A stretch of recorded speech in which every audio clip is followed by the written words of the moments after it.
In a test cross of F1 generation having a genotype A, small a, B, small b, following progeny were obtained. A, small B, small b 450, small a, small b 450, A, small b 50, small a, B, small b 50. How far in centimorgans are the A and B genes? அதாவது genotype A, small B, small b test cross பண்ணால் A, small B, small b 450, small b, small b 450, A, small b 50, small B, small b 50 கிடைக்குதுன்னு சொல்கிறாங்க. அப்படி கிடைச்சுன்னா small b ஜீனுடைய distance என்னான்னு கேட்டிருக்காங்க. இப்போ டெஸ்ட் கிராஸ்னால் அன்னோன் ஜினோடைப்பை நோன் ரெசசிவ் பேரண்ட்டோட கிராஸ் பண்ணால் அதுக்கு பேர் டெஸ்ட் கிராஸ். இங்கே அன்னோன் ஜினோடைப் அவங்க கொடுத்துருக்காங்க A, small a, B, small b.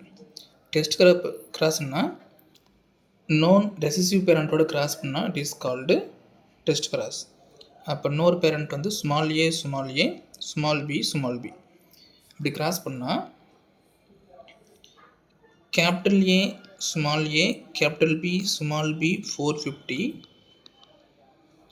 small a, small b 450,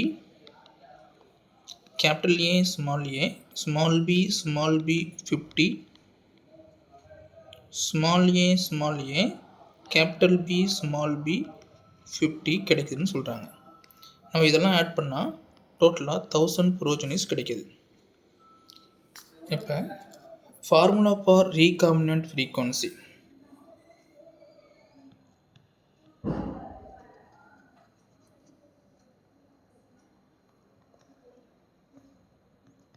Recombinant frequency is number of recombinant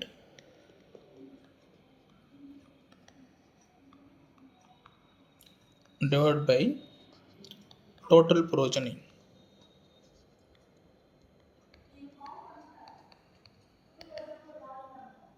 Or total offsprings into 100.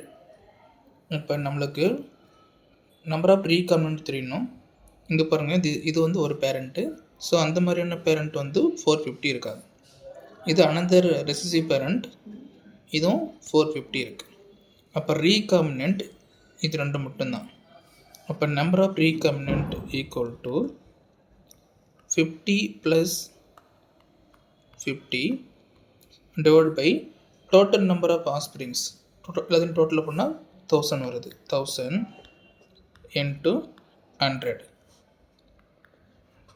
50 add பண்ணால் 100 divide by 1000 into 100.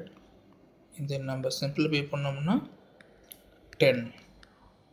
So the distance between the small a, small b gene is 10 centimorgan. Option 3, 10 is right.